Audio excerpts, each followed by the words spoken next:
আজকে প্রথমে স্যার আমাদের যে special MPC has been given to promptly by the MPU vehicles. Next, KCC loan and internal subvention scheme. KCC loan and internal subvention schemes under MPSBY. Further, the status of KCC other loan activity of affiliates from government funds should be ensured. So, sir, it was a communication parameter.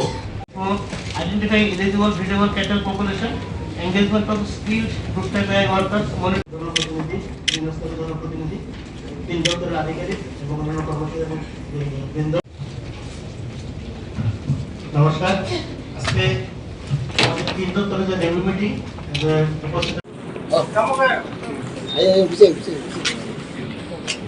Start করুন। সবাই necessary instruction communication should be made with the concerned engineering section to ensure the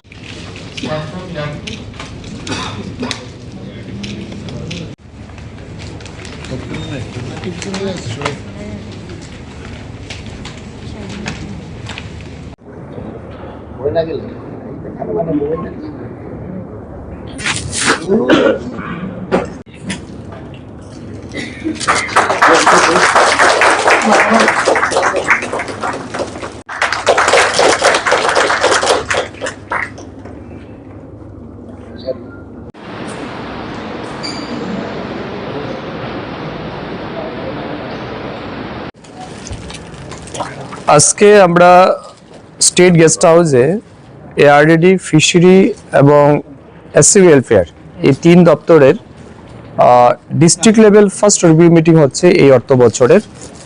আজকের এই review মিটিংয়ের মূল উদ্দেশ্য এটাই, 2026-27 অর্থ বছরে সরকারের পক্ষ থেকে তিন দপ্তরের জন্য যে বাজেট দেওয়া হয়েছে, এই বাজেটের ডিস্ট্রিক্ট ওয়াইজ যে আমরা অ্যালোকেশন দিয়েছি সেটা ফার্স্ট কোয়ার্টারে তারা কতটা ইমপ্লিমেন্ট করতে পেরেছেন, আমাদের যে সমস্ত সেন্ট্রাল স্পন্সর্ড স্কিম রয়েছে, আমাদের স্টেট ফান্ডেড স্কিম যেগুলি রয়েছে সেগুলির ইমপ্লিমেন্টেশন কোন লেভেলে হয়েছে, কি কি অসুবিধা তারা ফেস করছেন, এই সমস্ত বিষয়ের উপর পর্যালোচনা হবে।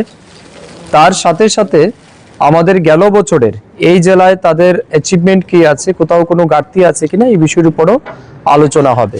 তো আজকের এই জেলাভিত্তিক রিভিউ মিটিংয়ে আমাদের সাথে উপস্থিত আছেন এই জেলার ভারপ্রাপ্ত সভাধিপতি বিশ্বজিৎ শীল মহোদয়, আছেন কমলাসাগর বিধানসভা কেন্দ্রের বিধায়িকা, আমাদের ডেপুটি মেয়র আছেন, বিভিন্ন চেয়ারম্যানগণ রয়েছেন, আমাদের এমডিসিরা রয়েছেন, বিভিন্ন কর্পোরেশন বা কাউন্সিলের যারা চেয়ারপারসন তারা আছেন।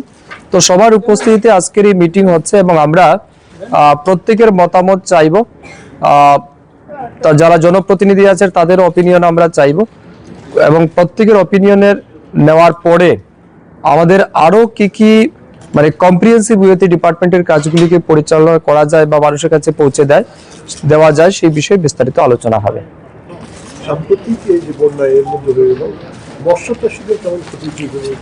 হ্যাঁ, এই যে গত কয়েকদিন আগে বা গেল সপ্তাহে যে একটা বন্যা হয়ে গেছে আমাদের, বিশেষ করে ঊনকোটি জেলা মানে মোস্ট এফেক্টেড ডিস্ট্রিক্ট আমাদের ক্ষেত্রে, এবং অন্যান্য জেলাতেও বেশ ক্ষতি হয়েছে, তবে বেশি ক্ষতি হয়েছে ঊনকোটি জেলায়। বিশেষ করে যারা কৃষক আছেন, যারা সবজি উৎপাদন করেন, ধান উৎপাদন করেন, মাছ চাষ করেন কিংবা অন্যান্য লাইভস্টক ফার্ম যাদের রয়েছে তারা ব্যাপকভাবে ক্ষতিগ্রস্ত হয়েছেন। তো আমরা অ্যাসেসমেন্ট করছি, আমাদের দপ্তরের সমস্ত আধিকারিকদের নির্দেশ দেওয়া হয়েছে যে কার কি পরিমাণের ক্ষতি হয়েছে সেগুলিকে অ্যাসেস করার জন্য, এবং পরবর্তী সময়ে আমরা নিশ্চয়ই আমাদের দপ্তরের পক্ষ থেকে আমরা কতটা করতে পারি, বাকি এসডিআরএফ বা স্টেট ডিজাস্টার ম্যানেজমেন্ট বা সরকারের পক্ষ থেকে যেটা করা হবে, নিশ্চয়ই প্রত্যেকটা কৃষকের ক্ষতিপূরণ প্রদান করার জন্য সরকার আগামী দিন দায়িত্ব নেবে। আমি বিশ্বাস করি মাননীয় মুখ্যমন্ত্রীর নেতৃত্বে গত পরশুদিনও একটা মিটিং হয়েছে, সেই মিটিংয়েও মাননীয় মুখ্যমন্ত্রী যে আশ্বস্ত করেছেন যে রাজ্যের যারা ক্ষতিগ্রস্ত হয়েছে তাদেরকে ক্ষতিপূরণ দেওয়ার জন্য এবং সরকার যথাযথ ব্যবস্থা গ্রহণ করবে।